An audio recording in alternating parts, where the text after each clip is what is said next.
ਈਓ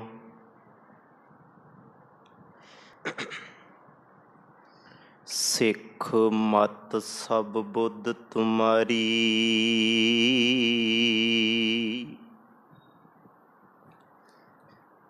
ਮੰਦਰ ਛਾਵਾਂ ਤੇਰੇ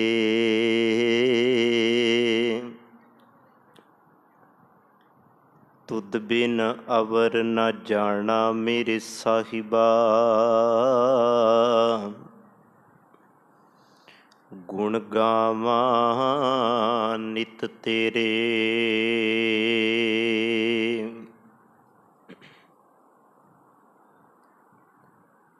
ਵਿਸਰ ਨਾਹੀਂ ਦਾਤਾਰ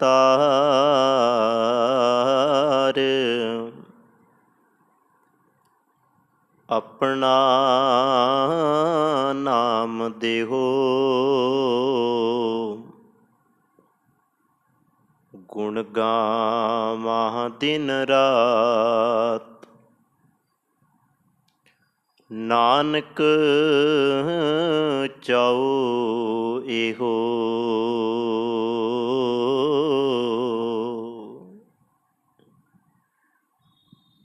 ਗੁਣ ਗਾਵਾਂ ਦਿਨ ਰਾਤ ਨਾਨਕ ਚਾਉ ਇਹੋ ਧੰਨ ਵਾਹਿਗੁਰੂ ਸਾਹਿਬ ਜੀਓ।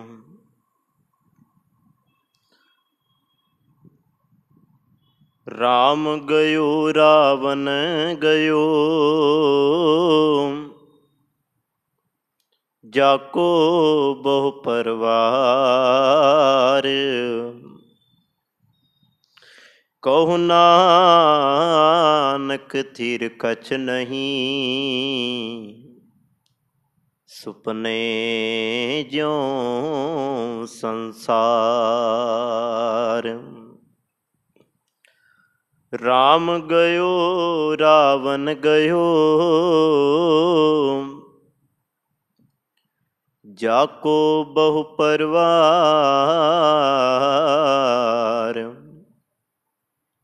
ਕਹੁ ਨਾਨਕ ਥਿਰ ਕਛ ਨਹੀਂ ਸੁਪਨੇ ਜਿਉ ਸੰਸਾਰ। ਗਰੀਬ ਨਵਾਜ਼ ਵਾਲੀਏ ਕੁਲ ਆਲਮ ਸ਼ਾਹੇ ਸ਼ਹਿਨਸ਼ਾਹ ਜ਼ਾਹਰਾ ਜ਼ਹੂਰ ਹਾਜ਼ਰਾ ਹਜ਼ੂਰ ਗੁਰਤਾ ਗੱਦੀ ਤੇ ਬਿਰਾਜਮਾਨ ਲੋਕ ਪ੍ਰਲੋਕ ਦੇ ਰੱਖਿਅਕ ਦੋ ਜਹਾਨਾਂ ਦੇ ਰਹਿਬਰ ਸਤਿਗੁਰੂ ਸ਼ਬਦ ਗੁਰੂ ਧੰਨ ਧੰਨ ਸ੍ਰੀ ਗੁਰੂ ਗ੍ਰੰਥ ਸਾਹਿਬ ਮਹਾਰਾਜ ਜੀ ਦੀ ਮੁਕੱਦਸ ਮੁਬਾਰਕ ਖੁਸ਼ੀਆਂ ਭਰੀ ਗੋਦ ਵਿੱਚ ਸਜ ਬੈਠੇ ਸਤ ਸੰਗੀ ਜਨੋ ਵੱਡ ਭਾਗੇ ਹਾਂ। ਸ਼ਰਧਾ ਪ੍ਰੇਮ ਭਾਵਨਾ ਦੇ ਨਾਲ ਰੱਬੀ ਬਾਣੀ ਦਾ ਕੀਰਤਨ ਗੁਰਮੁਖ ਪਿਆਰਿਆਂ ਪਾਸੋਂ ਆਪ ਜੀ ਨੇ ਪ੍ਰੇਮ ਭਾਵਨਾ ਨਾਲ ਬੈਠ ਕੇ ਸਰਵਣ ਕੀਤਾ। ਸਤਿਗੁਰੂ ਜੀ ਦੇ ਚਰਨਾਂ 'ਚ ਅਰਦਾਸ ਕਰੀਏ ਗੁਰੂ ਕਾ ਬਚਨ ਗੁਰੂ ਕਾ ਸ਼ਬਦ ਸਾਡੇ ਹਿਰਦੇ ਅੰਦਰ ਵਸ ਜਾਵੇ। ਸ਼ਬਦ ਦੇ ਰਾਹੀਂ ਆਪਣੇ ਜੀਵਨ ਨੂੰ ਚੰਗਾ ਬਣਾ ਕੇ ਸੰਸਾਰ ਭਵਜਲ ਤੋਂ ਪਾਰ ਹੋ ਜਾਈਏ, ਕਿਉਂਕਿ ਇੱਕੋ ਹੀ ਢੰਗ ਇੱਕੋ ਹੀ ਤਰੀਕਾ ਹੈ। ਸ਼ਬਦ ਦੇ ਨਾਲ ਜੁੜ ਜਾਵਾਂਗੇ ਤਾਂ ਜ਼ਿੰਦਗੀ ਜੀਵਨ ਸੁਹੇਲਾ ਹੋ ਜਾਏਗਾ। ਬਾਣੀ ਤੋਂ ਦੂਰ ਹੋ ਜਾਵਾਂਗੇ ਤੇ ਚੇਤੇ ਰੱਖਣਾ ਦੁਨੀਆ ਦੀਆਂ ਖੁਆਰੀਆਂ ਸਾਡੇ ਪੱਲੇ ਪੈਣਗੀਆਂ। ਜਿੱਥੇ ਰੱਬ ਭੁੱਲਦਾ ਉੱਥੇ ਹੀ ਖੁਆਰੀ ਪੈਦਾ ਹੁੰਦੀ ਹੈ, ਜਿੱਥੇ ਨਿਰੰਕਾਰ ਭੁੱਲਦਾ ਉੱਥੇ ਹੀ ਪਛਤਾਵਾ ਪੈਦਾ ਹੁੰਦਾ ਹੈ। ਉੱਥੇ ਹੀ ਦੁੱਖ ਪੈਦਾ ਹੁੰਦਾ, ਉੱਥੇ ਹੀ ਮੁਸੀਬਤ ਆ ਗਲ ਪੈਂਦੀ ਹੈ। ਜਿੱਥੇ ਰੱਬ ਯਾਦ ਹੁੰਦਾ ਨਾ, ਉੱਥੇ ਇਹੋ ਜਿਹੀ ਕੋਈ ਵੀ ਵਿਪਤਾ ਨੇੜੇ ਨਹੀਂ ਆਉਂਦੀ। ਉੱਥੇ ਤਾਂ ਸਗੋਂ ਤੇਰੇ ਸੇਵਕ ਕੋ ਭਉ ਕਿਛ ਨਾਹੀਂ। ਜਿੱਥੇ ਰੱਬ ਯਾਦ ਹੁੰਦਾ, ਉੱਥੇ ਤਾਂ ਸਗੋਂ ਬੰਦਾ ਕਹਿ ਰਿਹਾ ਹੁੰਦਾ, ਹੇ ਰੱਬ, ਹੇ ਪਰਮਾਤਮਾ, ਜਿੱਥੇ ਤੂੰ ਨਾਲ ਹੈ ਨਾ, ਜਦੋਂ ਤੱਕ, ਉਦੋਂ ਤੱਕ ਕੋਈ ਭਉ, ਕੋਈ ਡਰ ਮੇਰੇ ਜੀਵਨ ਦੇ ਅੰਦਰ ਨਹੀਂ ਆ। ਸਗੋਂ ਤੂੰ ਤਾਂ ਕਿਰਪਾ ਕਰਦਾ, ਮੈਨੂੰ ਨਿਰਭਉ ਬਣਾਉਣਾ। ਤੇਰੇ ਕੋਲੋਂ ਤਾਂ ਮੈਨੂੰ ਨਿਰਭਉ ਬਣਨ ਦੀ ਜਾਚ ਆਉਂਦੀ ਹੈ। ਸੋ ਹਮੇਸ਼ਾ ਹੀ ਗੁਰੂ ਦੇ ਅੱਗੇ ਪੱਲਾ ਅੱਡ ਹੱਥ ਜੋੜੇ ਹੀ ਅਰਦਾਸ ਕਰੀਏ, ਸਦਾ ਅੰਗ ਸੰਗੇ ਅਭੰਗੰ ਬਿਭੂਤੇ। ਸਤਿਗੁਰ ਕਦੀ ਕਿਸੇ ਦਾ ਸਾਥ ਨਹੀਂ ਛੱਡਦਾ, ਜੇ ਨਾਲ ਹੋ ਜਾਏ। ਸੋ ਆਓ ਸਤਿਗੁਰ ਕਿਰਪਾ ਕਰੇ। ਸ਼ਬਦ ਹੀ ਹੈ ਜਿਹੜਾ ਸਾਨੂੰ ਸੇਧ ਦਿੰਦਾ। ਗੁਰੂ ਤੇਗ ਬਹਾਦਰ ਮਹਾਰਾਜ ਸਤਿਗੁਰੂ ਜੀ, ਉਹਨਾਂ ਦੀ ਪਾਵਨ ਬਾਣੀ ਆਪ ਜੀ ਵਿਚਾਰ ਅਧੀਨ ਰੋਜ਼ ਸਰਵਣ ਕਰ ਰਹੇ ਹੋ। ਵੈਸੇ ਬਾਰ-ਬਾਰ ਕਈ ਵਿਸ਼ਿਆਂ 'ਤੇ ਆਪਾਂ ਕਈ ਗੱਲਾਂ ਸਾਂਝੀਆਂ ਕਰ ਚੁੱਕੇ ਹਾਂ, ਅਤੇ ਕਈ ਵਿਸ਼ਿਆਂ ਦੇ ਵਿੱਚੋਂ ਇੱਕ ਗੱਲ ਬਾਰ-ਬਾਰ ਸਤਿਗੁਰੂ ਜੀ ਸਾਡਾ ਖਿਆਲ ਦਿਵਾਉਂਦੇ ਆ। ਉਸ ਗੱਲ ਵੱਲ ਕਿਉਂ ਖਿਆਲ ਦਿਵਾਉਂਦੇ ਆ? ਇੱਕ ਰੱਬ ਨੂੰ ਯਾਦ ਕਰਨਾ, ਅਤੇ ਇੱਕ ਦੂਜੀ ਗੱਲ ਮੌਤ ਦੀ, ਮਰਨ ਦੀ। ਜਿਸ ਚੀਜ਼ ਨੂੰ ਬੰਦਾ ਭੁੱਲਦਾ ਨਾ, ਸਤਿਗੁਰੂ ਜੀ ਉਹੀ ਚੀਜ਼ ਸਾਡੇ ਜਿਹਨ ਦੇ ਅੰਦਰ ਰੱਖਦੇ ਆ। ਜਿਸ ਚੀਜ਼ ਤੋਂ ਆਪਾਂ ਦੂਰ ਜਾ ਰਹੇ ਹੁੰਦੇ ਆ ਨਾ, ਉਸ ਚੀਜ਼ ਨੂੰ ਬਿਲਕੁਲ ਸਤਿਗੁਰੂ ਸਾਡੇ ਨੇੜੇ ਕਰ ਦਿੰਦੇ ਆ। ਇੱਥੇ ਇਹ ਨਾ ਸਮਝਿਓ ਕਿ ਵੀ ਸਤਿਗੁਰ ਉਹ ਗੱਲ ਨੂੰ ਸਾਡੇ ਜਿਹਨ ਵਿੱਚ ਲਿਆਉਂਦੇ ਆ, ਸਾਡੀ ਸੁਰਤ ਵਿੱਚ ਲਿਆਉਂਦੇ ਆ ਅਤੇ ਸਾਨੂੰ ਡਰਾਉਂਦੇ ਆ। ਨਹੀਂ, ਗੁਰੂ ਡਰਾਉਂਦਾ ਨਹੀਂ ਹੈ। ਸਗੋਂ ਆਪਾਂ ਬਚਨ ਪਿੱਛੇ ਵਾਚ ਆਏ ਹਾਂ, ਭੈ ਕਾਹੂ ਕੋ ਦੇਤ ਨੈ। ਗੁਰੂ ਕਿਸੇ ਨੂੰ ਡਰ ਦਿੰਦਾ ਨਹੀਂ ਹੈ, ਸਗੋਂ ਉਹ ਤਾਂ ਸਾਡੇ ਅੰਦਰ ਦੇ ਪਏ ਹੋਏ ਡਰ ਨੂੰ ਵੀ ਬਾਹਰ ਕੱਢ ਕੇ ਇੱਕ ਚੰਗਾ ਜੀਵਨ ਦੇ ਦਿੰਦਾ, ਇੱਕ ਚੰਗੀ ਸੇਧ ਦੇ ਦਿੰਦਾ, ਤਾਂ ਕਿ ਮੈਂ ਸੌਖਾ ਜਿਹਾ ਹੋ ਕੇ ਆਪਣਾ ਜੀਵਨ ਜੀ ਸਕਾਂ। ਪਰ ਸੰਸਾਰ ਜਿਹੜਾ ਹੈ ਨਾ, ਜਦੋਂ ਦੁਨੀਆ 'ਤੇ ਤੁਸੀਂ ਵੇਖਦੇ ਹੋ, ਸੰਸਾਰ ਨੂੰ ਔਖਿਆਂ ਪੈਂਡਿਆਂ 'ਤੇ ਤੁਰਨ ਦੀ ਆਦਤ ਪੈ ਗਈ ਹੈ। ਬੰਦਾ ਸੋਚਦਾ ਕਿ ਵੀ ਜੋ ਮੈਂ ਤੁਰ ਰਿਹਾ, ਜਿੱਥੇ ਮੈਂ ਚੱਲ ਰਿਹਾ, ਉਹ ਬੜੇ ਸੌਖੇ ਜਿਹੇ ਰਾਹ ਨੇ। ਪਰ ਸਤਿਗੁਰੂ ਜੀ ਦੀ ਬਾਣੀ ਕਹਿੰਦੀ ਹੈ, ਸੰਸਾਰ ਦੇ ਜਿਹੜੇ ਰਾਹ 'ਤੇ ਤੁਰਿਆ ਤੈਨੂੰ ਲੱਗਦਾ ਇਹ ਸੌਖੇ ਨੇ, ਪਰ ਜੇਕਰ ਧਰਮ ਦੀ ਦੁਨੀਆ ਦੇ ਅੰਦਰ ਆ ਕੇ ਵੇਖੇ, ਇਹਨਾਂ ਦੇ ਨਾਲ ਤੇਰਾ ਅੰਦਰ ਬੜਾ ਔਖਾ ਹੋਇਆ ਪਿਆ। ਇਹੀ ਚੀਜ਼ਾਂ ਤੈਨੂੰ ਜੀਣ ਨਹੀਂ ਦੇ ਰਹੀਆਂ। ਸੋ ਤਾਂ ਕਰਕੇ ਸਤਿਗੁਰੂ ਜੀ ਬਾਰ-ਬਾਰ ਸਾਡਾ ਖਿਆਲ ਉਹਨਾਂ ਚੀਜ਼ਾਂ ਵੱਲ ਦਿਵਾਉਂਦੇ ਆ, ਜਿਹੜੀਆਂ ਚੀਜ਼ਾਂ ਸਾਡੇ ਜਿਹਨ ਦੇ ਵਿੱਚੋਂ ਉਤਰ ਚੁੱਕੀਆਂ ਨੇ, ਦੂਰ ਹੋ ਚੁੱਕੀਆਂ ਨੇ, ਅਤੇ ਉਹਨਾਂ ਨੂੰ ਸਾਡੇ ਹਿਰਦੇ ਦੇ ਅੰਦਰ ਚਿਤਾਰਦੇ ਆ। ਸੋ ਅੱਜ ਦੇ ਪਾਵਨ ਬਚਨ ਦੇ ਅੰਦਰ ਵੀ ਗੁਰੂ ਤੇਗ ਬਹਾਦਰ ਮਹਾਰਾਜ ਜੀ ਨੇ ਇੱਕ ਸੰਸਾਰ ਦੇ ਉੱਤੇ ਵਾਪਰੀ ਸੱਚ ਹਕੀਕਤ ਜਿਹੜੀ ਸੰਸਾਰ ਨਾਲ ਚੱਲਦੀ ਆ ਰਹੀ ਹੈ, ਅਤੇ ਇਹ ਨਹੀਂ ਕਿ ਵੀ ਬੰਦਾ ਆ ਗਿਆ ਤਾਂ ਇਹ ਆਈ, ਨਹੀਂ। ਸਤਿਗੁਰੂ ਜੀ ਦੀ ਬਾਣੀ ਨੇ ਇਸ ਗੱਲ ਦੀ ਪੜਚੋਲ ਕੀਤੀ ਹੈ, ਮੋਹਰ ਲਾਈ ਹੈ ਇਸ ਗੱਲ 'ਤੇ ਕਿ ਵੀ ਤੇਰੇ ਸੰਸਾਰ 'ਤੇ ਆਉਣ ਤੋਂ ਪਹਿਲਾਂ ਇਹ ਚੀਜ਼ ਤੇਰੇ ਨਾਲ ਲਿਖੀ ਗਈ ਹੈ। ਸੋ ਇਸੇ ਗੱਲ ਨੂੰ ਆਪਾਂ ਵਿਚਾਰਨਾ। ਧੰਨ ਗੁਰੂ ਤੇਗ ਬਹਾਦਰ ਮਹਾਰਾਜ ਜੀ ਦੀ ਬਾਣੀ ਦੇ ਵਿੱਚੋਂ, ਇਸ ਸ਼ਬਦ ਦੇ ਵਿੱਚੋਂ, ਅਤੇ ਗੁਰੂ ਗ੍ਰੰਥ ਸਾਹਿਬ ਮਹਾਰਾਜ ਜੀ ਦੇ ਉਸ ਖਜ਼ਾਨੇ ਦੇ ਵਿੱਚੋਂ ਇਸ ਬਾਰੇ ਆਪਾਂ ਸਮਝਣ ਦਾ ਯਤਨ ਕਰਨਾ।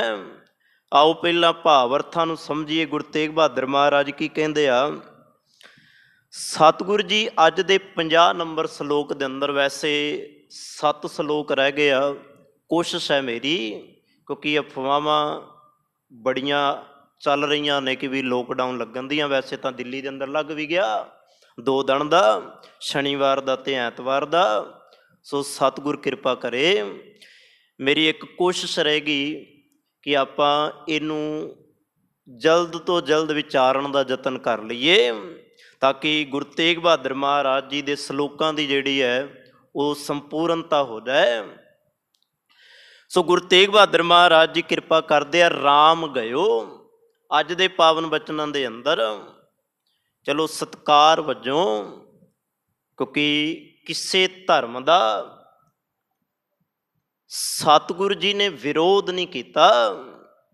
ਕਿਸੇ ਧਰਮ ਨੂੰ ਸਤਿਗੁਰੂ ਜੀ ਨੇ ਜਾਂ ਉਸ ਧਰਮ ਦੇ ਅਨੁਯਾਈ ਨੇ ਉਸ ਧਰਮ ਨੂੰ ਚਲਾਉਣ ਵਾਲੇ ਨੂੰ ਮੰਦਾ ਚੰਗਾ ਨਹੀਂ ਆਖਿਆ। ਜਦੋਂ ਵੀ ਉਹਨਾਂ ਦਾ ਜ਼ਿਕਰ ਕੀਤਾ ਹੈ, ਬੜੇ ਸੁਚੱਜੇ ਤੇ ਸੋਹਣੇ ਢੰਗ ਦੇ ਨਾਲ ਉਹਨੂੰ ਪੇਸ਼ ਕੀਤਾ ਹੈ।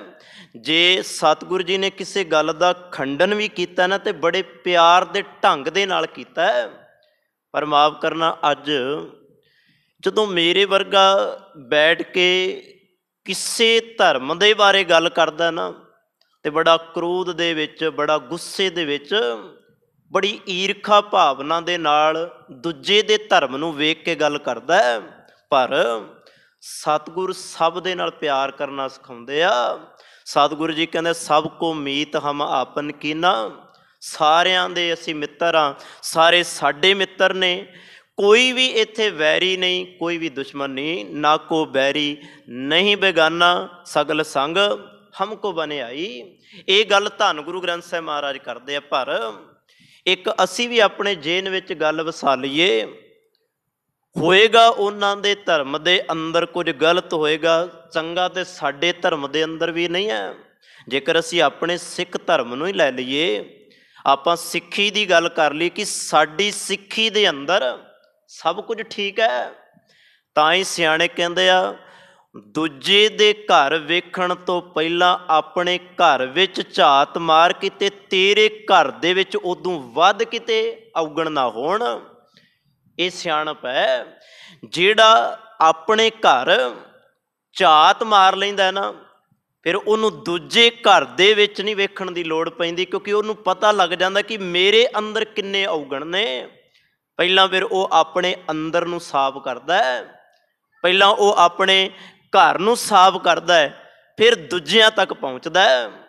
ਤੇ ਮੈਂ ਬੇਨਤੀ ਕਰਾਂ, ਸਿੱਖੀ ਦਾ ਜਿਹੜਾ ਵਿਹੜਾ ਹੈ ਨਾ, ਸਿੱਖੀ ਰੂਪੀ ਘਰ ਜਿਹੜਾ ਹੈ, ਇਹ ਮਾਹੌਲ ਇੱਕ ਇਹੋ ਜਿਹਾ ਗੁਰੂ ਨਾਨਕ ਪਾਤਸ਼ਾਹ ਜਾਂ ਕਹਿ ਲਈਏ 10 ਪਾਤਸ਼ਾਹੀਆਂ ਨੇ ਇਹੋ ਜਿਹਾ ਮਾਹੌਲ ਸਿਰਜਿਆ ਸੀ, ਜਿਹੜਾ ਦੂਜਿਆਂ ਨੂੰ ਵੀ ਪਾਕ ਪਵਿੱਤਰ ਬਣਾਦਾ ਹੈ।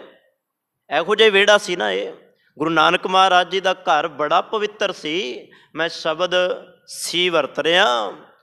ਚਲੋ ਵਿਹੜਾ ਤੇ ਅੱਜ ਵੀ ਸਾਫ਼ ਹੈ, ਪਰ ਜਿਹੜਾ ਮਾਹੌਲ ਆਪਾਂ ਬਣਾਈ ਬੈਠੇ ਆ ਨਾ, ਇੱਕ ਦੂਜੇ ਤੇ ਤੌਮਤਾਂ ਲਾਉਣ ਦਾ, ਇੱਕ ਦੂਜੇ ਦੇ ਨਾਲ ਵੈਰ ਈਰਖਾ ਨਫ਼ਰਤ ਭਾਵਨਾ ਬਣਾ ਕੇ ਜਿਹੜੀਆਂ ਗੱਲਾਂ ਆਪਾਂ ਕਰਦੇ ਹਾਂ, ਉਹ ਸਰਾਸਰ ਚੇਤੇ ਰੱਖਣਾ ਗਲਤ ਨੇ। ਗੁਰਬਾਣੀ ਸਾਨੂੰ ਇਸ ਪਾਸੇ ਨਹੀਂ ਲੈ ਕੇ ਜਾਂਦੀ। ਗੁਰਬਾਣੀ ਤਾਂ ਸਗੋਂ ਸਭ ਦੇ ਨਾਲ, ਸਤਿਗੁਰੂ ਜੀ ਤਾਂ ਇੱਥੋਂ ਤੱਕ ਕਹਿ ਦਿੰਦੇ ਆ, ਜਿਹੜਾ ਉਪਦੇਸ਼ ਮੈਂ ਤੈਨੂੰ ਦੇ ਕੇ ਚੱਲਿਆ ਨਾ, ਜਿਹਨੂੰ ਧੁਰ ਕੀ ਬਾਣੀ ਕਹਿੰਦੇ ਆ, ਇਹ ਖੱਤਰੀ ਬ੍ਰਾਹਮਣ ਸੂਦ ਅਵੈਸ 4 ਵਰਨਾ ਕੋ ਸਾਂਝਾ।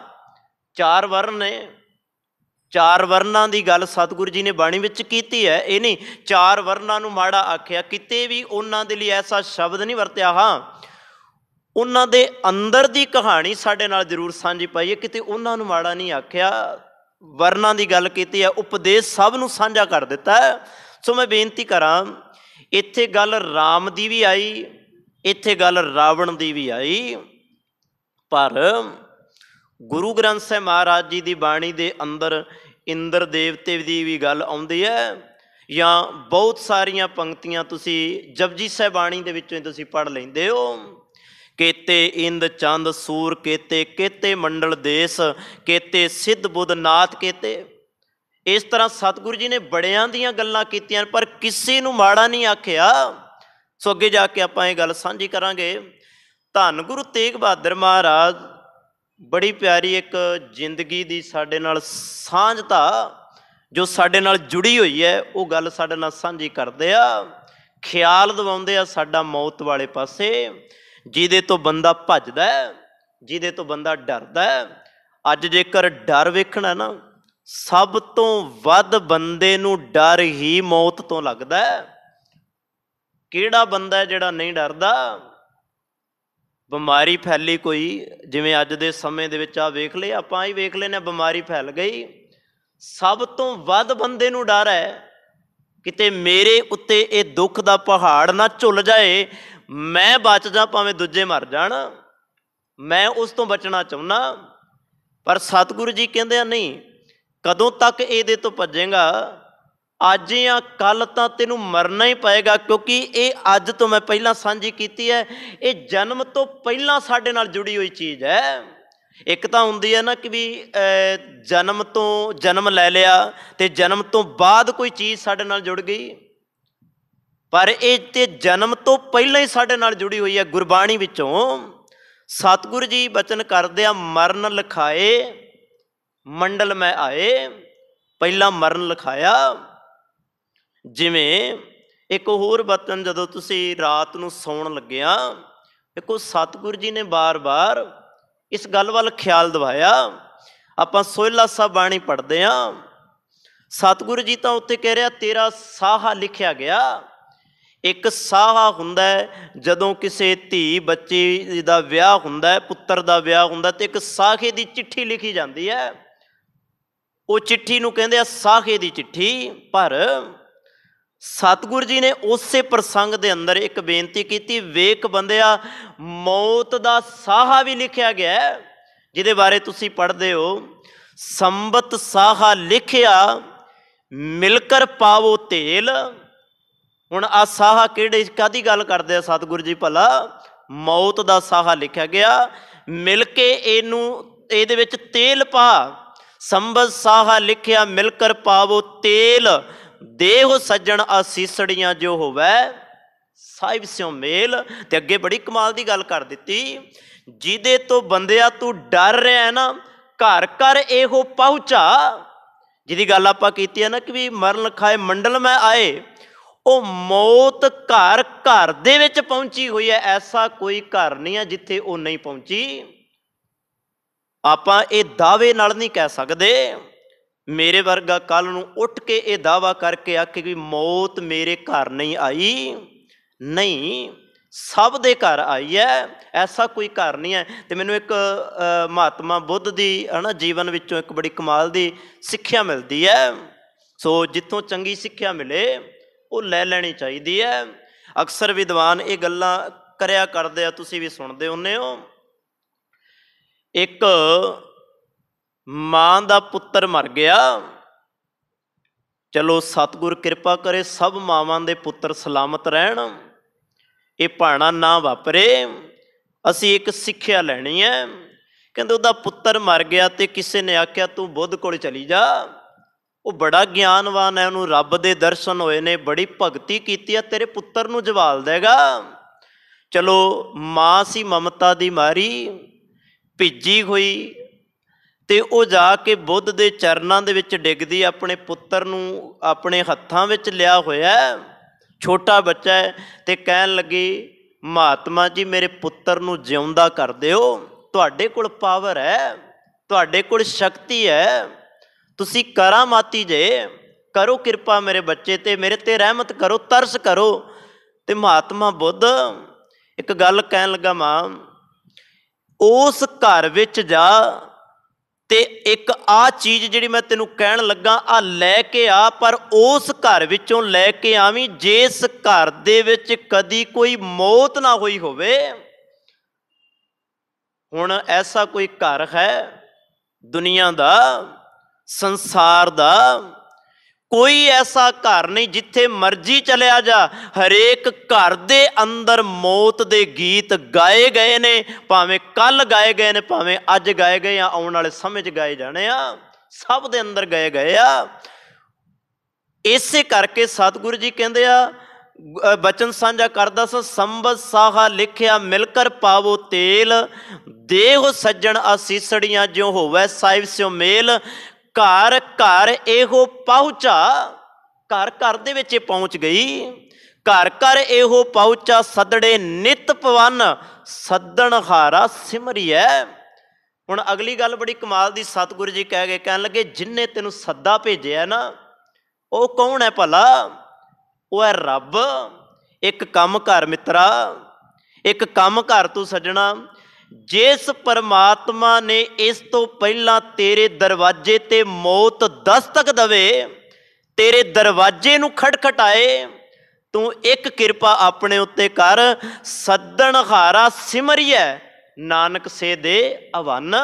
अगे जाके 16 सा बाणी विच फिर एक वचन बड़ा प्यारा, सतगुरु जी गुरु अर्जन देव महाराज उत्ते सतगुरु जी कहंदे, हे मेरे मित्र ध्यान नाल मेरी गल सुन, करो बेनती सुनो मेरे मीता। वैसे जदों विद्वान सज्जन इस पंक्ति के अर्थ करते हैं ना, उत्थे गुरु अर्जन देव महाराज जी की निमरता के भाव विच लैंदे आ। कहंदे गुरु अर्जन देव महाराज किन्नी निमरता है, किन्ना झुक जांदे हो तुसी, किन्ने भाव प्रेम विच आके तुसी एक मित्र कह के संसार नूं संबोधन करदे हो। है किसी दे अंदर इन्नी निमरता? नहीं तो बंदा तो माफ करना, बंदे नूं वढ खाण नूं पैंदा।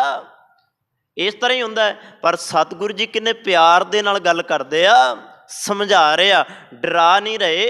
गुरु अर्जन देव महाराज कहंदे आ, करो बेनती सुनो मेरे मीता, मैं बेनती कर रहा तेनू, हे मेरे मित्र ध्यान नाल सुन। एक होर मैं बेनती करदे आ, देखो गुरु अर्जन देव महाराज हुण उन्हां दा कौन है मित्र? वो किस मित्र दे नाल गल करदे आ, किन्नू संबोधन पे करदे? इहदा मतलब है कि भी धन गुरु अर्जन देव महाराज परमात्मा नू मित्र बना के सामने गल पे करदे आ। करो बेनती सुनो मेरे मीता, संत टहल की बेला ईहा खाड़, चलो हर लाहा आगे बसन सुहेला। ते नाल ही अगे गल कर दिती, वेख तेरी उम्र घटदी जा रही है, औद घटै दिन सरैणारे, दिन रात एक दिन नहीं दो दिन नहीं। सतगुरु जी कहंदे जदों तो तू जन्म धारिया, जदों दा तू संसार ते आया है ना, औद घटै दिन सरैणारे, मन विश्राम दिओ इत्थे। मन नूं संबोधन करदे आ, जिहड़ा मनुआ है ना साडा, इनू कहंदे आ सतगुरु गुरु अर्जन देव महाराज कहंदे आ, मन गुरमिल काज सवारे। देखो जदों तुसी बाणी अपने हिरदे दे नाल, अपने मन दे नाल गल्लां कर कर के जदों पढ़ोगे ना, वेखो तुसी ते तुहाडा मनवा या तुसी ते तुहाडा हिरदा, दो चीज़ां नूं सामने रख के गल करोगे ना आपस दे विच, ते बाणी बड़ी तुहाडे हिरदे दे अंदर वसेगी। इत्थे ध्यान नाल, मन गुरमिल काज सवारे रहाओ, ए संसार विकार संशय में तरियो ब्रह्म ज्ञानी। कहन लगे बंदिया तू एवें विकार संशयां विच पिया होया, तरन दियां जुगतियां सुख लै, क्योंकि तेरा साहा लिखिया गया, कल नूं तू चले जाना। ते कल भी मैं बेनती की सी आप जी दे चरनां दे अंदर, सतगुरु जी की बाणी दे अंदर आपां एक बचन पढ़ते हैं भगत बाणी दा। शायद भगत फरीद जी का बचन तुहाडे नाल साझा कीता सी, किन्ना कु चिर कपड़ा लैण जांदे हो, वो बड़ियां तसल्लियां दिंदा तुहानूं। ये कपड़ा जिहड़ा इहदी इन्नी गारंटी है, इन्ना चिर ये कपड़ा जिहड़ा कोई भी तुसी दुकान ते जांदे हो, कोई कपड़ा लैंदे हो ते खास कपड़ा लैंदे हो, चुन के कपड़ा लैंदे हो, ते उहनूं स्पैशल पुछदे हो, मोहरां लवाउंदे हो ओहदियां कि भी इहदी गारंटी कदों दा, वो बड़ी गारंटी दिंदा। उस तो बाद तुसी जांदे हो टेलर दे कोल, उहनूं कहंदे धागा वधिया लाई, ऐसा धागा लाई कि भी ये कदी पाटे ना। यही कहने आ सतगुरु गुरु ग्रंथ साहिब महाराज कहंदे बंदिया ये कदों दा तेरे जेहन विच आ गया कि भी जिहड़ी चीज़ तू लई है वो कदी छिजेगी नहीं। ये कदों दा तेरे जेहन विच आ गया। आ वेख भगत फरीद जी तेनू कहंदे आ, फरीदा खिंथड़ मेखां अगलियां, दरवाजे नूं मेखां ला लियां। मैं बचन दोहरा रहा, मैनू माफ़ करना क्योंकि अज दे विषय नाल सांझियां ने। राम गयो रावण गयो, मौत सब ते आएगी, पर डक कोई नहीं सकता, भावें कोई जिन्ना मर्जी खब्बी खान होवे। इत्थे अवतारां नूं भी लै लिया, इत्थे दैतां नूं भी लै लिया, इत्थे राजियां नूं भी लै लिया, इत्थे मुनियां नूं भी लै लिया, इत्थे सब नूं लैके सतगुरु जी ने गल कर दी, किन्ना कु डकेगा। नहरां नूं भी किसी ने डकिया, अपना राह अपने आप लभ लैंदियां ने। सतगुरु भगत फरीद जी कहन लगे, आ फरीदा खिंथड़ मेखां अगलियां जिंद ना काई मेख, कपड़ा पाट जाएगा वो पाट जाएगा, उन्हों सी के दोबारा रफू करके पा लेगा, पर कदों तक पाएगा, दोबारा फिर पाटेगा। दरवाजा टुट जाएगा, उन्हों मेखा किला ला के दोबारा गढ़ लेगा उथे, पर दोबारा फिर वो मेखा हिलणगियां, फिर दोबारा मेखा लाएगा, हार के वो दरवाजा फिर तैनूं पुट्टना ही पएगा। भगत फरीद जी कहते, बंदिया आ जिंद जिहड़ी निमाणी है ना, इनू कदों तक अंदर साम के रखेगा। जिस दिन मौत दा पंछी आ गया, उन्हें ये जिंद निमाणी कढ़ लैनी है। एक बचन आपां पढ़ते हैं सतगुरु जी की बाणी के अंदरों। सतगुरु जी तां कहंदे आ, पता नहीं किहड़े वेले किस रूप दे विच तैनूं दस्तक दे जाए। किहड़ा रूप है मौत का? किसी ने मौत नूं वेख्या? मौत नूं जाणिया ते बंदे ने मरण तो बाद ही जाणिया। हुण मरण तो बाद बंदा की दसेगा कि मौत किहो जी हुंदी है? वेखी है तुसी? ना मैं वेखी ते ना तुसी वेखी। मरण तो बाद ही बंदे नूं पता लगदा कि ये भी चीज़ है। सरो विचार।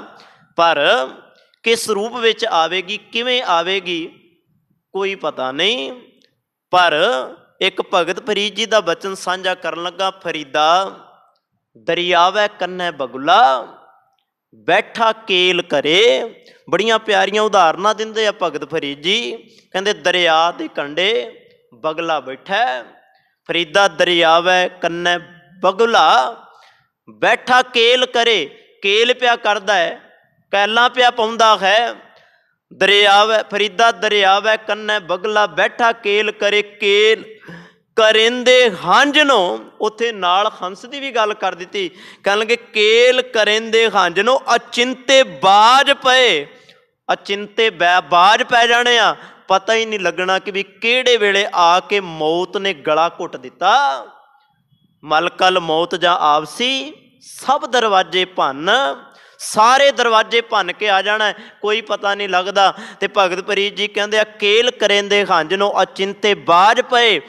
बाज पए तिस रब दे केलां विसरियां, जो मन चित ना चेते सन सो गाली रब कियां। कहन लगे आ वेख, जेड़े चिंता दे विच नहीं सन, जेड़े अचिंत हो के बैठे सन, सतगुरु जी कहते पता ही नहीं लग्या मौत दे बाज ने किहड़े वेले गल घुट दिता। तो सतगुरु जी का कहण तो भाव यह है कि भाई ये दिन सब ते आउणा, भावें किसे ते बचपन वेले आ जाए, भावें किसे ते जवानी ते आ जाए, भावें ये बुढ़ेपे च आ जाए।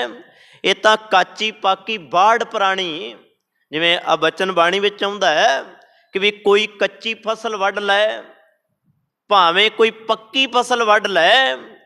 सतगुरु जी कहंदे आ कच्ची वड्डी गई पक्की वड्डी गई, इसे तरह भावें वो कच्ची उम्र विच लै जाए ते भावें वो पक्के बुढ़ियां दी उम्र विच लै जाए, ये कोई पता नहीं उहदा, ये रब दे हत्थ दे विच है। पर सतगुरु जीओ असी की करिए, सानू की करना चाहिए? सवाल इत्थे ये खड़ा हो गया कि भी असी की करिए। सतगुरु गुरु ग्रंथ साहिब महाराज कहन लगे तू निराश ना हो, मैं तेरे पल्ले तेरी झोली दे अंदर एक शब्द पाउन लगा। उस शब्द नूं अपने हिरदे दे अंदर घुट के पकड़ के रख। जे वो शब्द तू पकड़ लिया तो मौत का डर तेरे अंदरों दूर हो जाएगा। किवें? वो किहड़ा शब्द है? वो शब्द है रजा विच रहना, वो शब्द है हुक्म विच रहना, रब दे भाणे विच रहना। देखो शब्द भावें बड़ा मामूली जा सानू लगदा है, बड़ा छोटा जा लगदा है, हुक्म मनना, रजा विच रहना, भाणे विच रहना, आम जा शब्द लगदा है। पर चेते रखना, कह लेना इस शब्द नूं, पर मन लेना बड़ी औखी घट ही है। रजा विच रहना, हुक्म विच पढ़ते जपजी साहिब विच आपां रोज़ आ, क्योंकि सतगुरु जी गल करदे ना, हुक्म है अंदर सब को बाहर हुक्म ना कोए। एक उदाहरण दिंदे आ सतगुरु जी, वेख जरा बाहर झात मार के वेख, दुनिया की हरेक चीज जिवें हुक्म विच तुरदी है ना, रजा विच तुरदी है, तो उस तरह रब की रजा विच तुर। पर रजा विच तुरना कित्थे, बंदा सोचदा कि मेरे तो कित्थे तुरया जाना है, मैं तो हमेशा उहदे हुक्मां की उलंघना जरूर करदा। एक बंदा ही है ਜਿਹੜਾ ਰੱਬ ਦੀ ਰਜਾ ਵਿੱਚ ਨਹੀਂ ਰਹਿੰਦਾ, ਰੱਬ ਦੇ ਹੁਕਮਾਂ ਦੀ ਉਲੰਘਣਾ ਕਰਦਾ ਹੈ। ਪਰ ਚੇਤੇ ਰੱਖਣਾ, ਦੁਨੀਆ ਦੇ ਅੰਦਰ ਹੋਰ ਵੀ ਬੜੇ ਜੀ ਜੰਤ ਨੇ, ਕਦੀ ਤੁਸੀਂ ਉਹਨਾਂ ਨੂੰ ਵੇਖਿਆ ਉਹ ਰੱਬ ਦੀ ਹੁਕਮ ਤੋਂ ਬਾਹਰ ਗਏ ਹੋਣ? ਸਤਿਗੁਰੂ ਜੀ ਨੇ ਤੇ ਇੱਥੋਂ ਤੱਕ ਕਹਿ ਦਿੱਤਾ ਹੈ, ਰੱਬ ਦੇ ਹੁਕਮ ਦੇ ਵਿੱਚ ਹੀ ਪਵਨ ਚੱਲ ਰਹੀ ਹੈ, ਰੱਬ ਦੇ ਹੁਕਮ ਦੇ ਵਿੱਚ ਹੀ ਆ ਸਾਰਾ ਕੁਝ ਸੰਸਾਰ ਦਾ ਸਿਸਟਮ ਹੋ ਰਿਹਾ ਹੈ, ਹਰੇਕ ਚੀਜ਼ ਹੁਕਮ ਵਿੱਚ ਹੈ, ਸਿਰਫ ਇੱਕ ਬੰਦੇ ਨੂੰ ਛੱਡ ਕੇ। ਤੇ ਬੰਦੇ ਨੂੰ ਕਿਹਾ ਗਿਆ, हुक्म है अंदर सबको, बाहर हुक्म ना कोई, नानक हुक्म है जे बुझै तां हुमै कह ना कोई। ये अपने हंकार विच जदों तक है उदों तक रब दे हुक्म विच नहीं आ सकदा। जिस दिन अपने हंकार नूं कढ देगा ते सतगुरु जी कहंदे हुक्म मन्निया होवै परवान तां खसमै का मैल पाए सी। रब दे घर दे विच जाण तों इहनूं कोई रोक नहीं सकदा। गल इन्नी है कोई रजा मान लवे, हुक्म मान लवे। सो सतगुरु जी ने सानू ये शब्द दिता, रजा विच रहना। जे कोई भाणा वरत भी गया है, सतगुरु जी कहंदे इनू अपने शरीर, अपने तन, अपने मन ते खंडाउणा आ जाए, क्योंकि दुख ते सुख बंदे दे नाल चलदे आ। जिन्नू दुख ते सुख अपने जीवन विच खंडाउणा आ गया, समझ लो उस बंदे नू रजा विच रहना आ गया। ते जिन्नू दुख दे विच रोना ही पल्ले पिया, सुख दे विच हंकार जी दे पल्ले पिया, इहदा मतलब है उन्हूं रजा विच रहना नहीं आ रहा। सतगुरु गुरु अर्जन देव महाराज तत्ती तवी ते बैठ के जिहड़े ये गल कह रहे आ, तेरा किया मिठा लगे। ये गल की सी भला? भाणे वाले पासे लैके जाण दी, हुक्म वाले पासे। हुण सतगुरु जी धन गुरु अर्जन देव महाराज पता है कि भी शरीर जिहड़ा है, तन जिहड़ा है वो हुण क्योंकि ये ते नाश है, खत्म होने वाला है। पर चेते रखना, रब दी विच रजा विच रह के वो बचन कर रहा, तेरा किया मिठा लगे, हर नाम पदार्थ नानक मंगै। उत्थे भी नाम दीयां गल्लां ने। सो बेनती करा, सतगुरु गुरु तेग बहादुर महाराज, सतगुरु जी कहंदे आ बंदिया वेख, अज मैं उन्हां दीयां गल्लां तेरे नाल सांझियां करन लगा जिहड़े अपने आप नूं बड़े खब्बी खान समझदे सन, ते जिन्हां दे बारे लोग कहंदे सन इन्हां नूं ते मौत आ ही नहीं सकदी, ये तां खुद रब ने। उन्हां दा जिक्र सतगुरु जी करदे आ, राम गयो रावण गयो। कहण लगे ओ श्री राम, जिन्हों संसार सत्कार दे नाल कहंदा श्री रामचंद्र जी, कहंदे ओ रामचंद्र जी भी संसार ते नहीं रहे, भावें अवतारी पुरख ने, भावें उन्हां दा त्रेते युग दे विच जन्म होया, पर चेते रखना त्रेते युग दे विच अवतार धारण वाले श्री रामचंद्र, जिन्हां दी दुनिया पूजा करदी है, जिन्हां दी संसार उपासना करदा है, कहन लगे ओ राम भी संसार ते नहीं रहा। दूजा जिक्र रावण, पर सतगुरु जी कहंदे आ रावण दे बारे तां संसार ये कहंदा कि भी इत्ते काल अपनी मंजी दे पावे नाल बन के रखदा है, यही है ना। पर बाणी एक ना भगत कबीर जी दा बचन पढ़दे आ आपां, लंका सी कोट समुंद सी खाई। भगत कबीर जी दा पावन बचन रावण बारे समझा रहा। उत्थे कहण लगे जिस रावण दीयां गल्लां बंदिया तू करदा आ मैं तैनूं दस्सां, उस रावण दे नाल होया की, मौत ने उहनूं भी नहीं छड्डिया, उहनूं भी मौत ने फाहा पा ही लिया, उहदा भी गल मौत ने घोट ही दिता। उहदे बारे भगत कबीर जी कहंदे आ, भगत कबीर जी कहंदे लंका सी कोट समुंद सी खाई। थोड़े जे भावर्थां नूं समझिओ इहदे।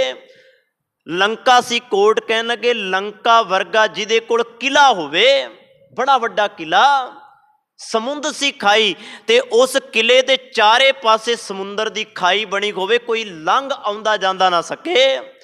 समुंद सी खाई ते रावण घर खबर ना पाई, किसी ने उन्हें जाके नहीं दस्या कि भी रावण तू तां लंका दे चारे पासे समुंदर दी खाई भी बना लई, पर कमलिया मौत ने तो फिर भी तेनू खबर दे ही देनी है, मौत ने तो फिर भी तेरे घर आ जाना। ये गल तेरे किसी ने कान च नहीं पाई। लंका सी कोट समुंद सी खाई, ते रावण कर खबर ना पाई। 1 लाख पूत 1.25 लाख नाती, ते रावण घर दिया ना बाती। ਆਪਾਂ आम संसार ਦੇ, मेरा समा हो गया माफ़ करना, एक छोटी जी गल कह के मैं समाप्ति करांगा। ਆਪਾਂ आम संसार ਦੇ अंदर एक गल ਮੰਨਦੇ ਆ, चलो रब करे किसी घर ਦੇ ਵਿੱਚ ਇਹ ਭਾਣਾ ਨਾ ਵਾਪਰੇ। ਇਹ ਅਰਦਾਸ ਮੇਰੀ सतगुरु जी ਦੇ ਚਰਨਾਂ ਵਿੱਚ ਹੈ।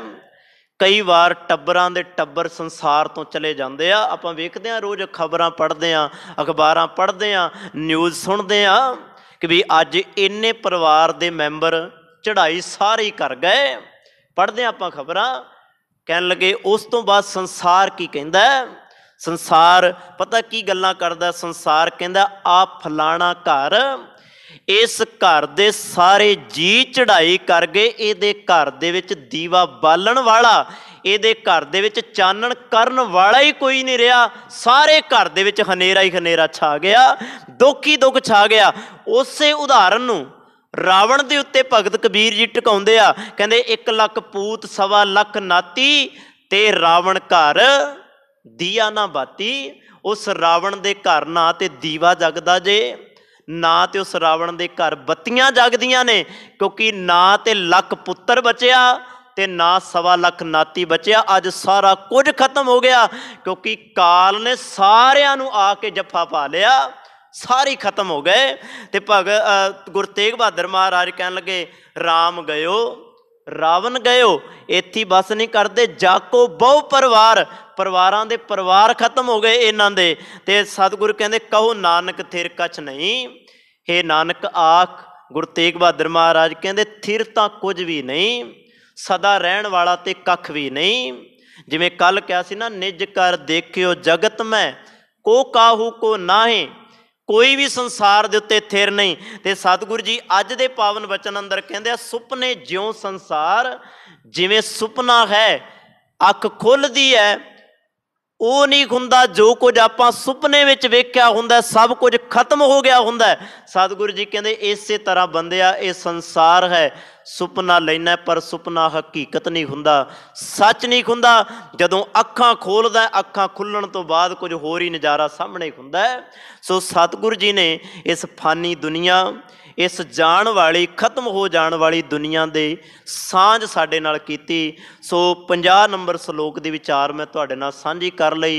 सो सतगुर कृपा करे, अगला पावन वचन कल दे दीवान विच विचारांगे। सतगुर आप सबनां नूं चढ़दी कला बख्शे, भुल्लां दी खिमा, इन्नी को बेनती प्रवान करियो जी। वाहिगुरू जी का खालसा, वाहिगुरू जी की फतेह। राम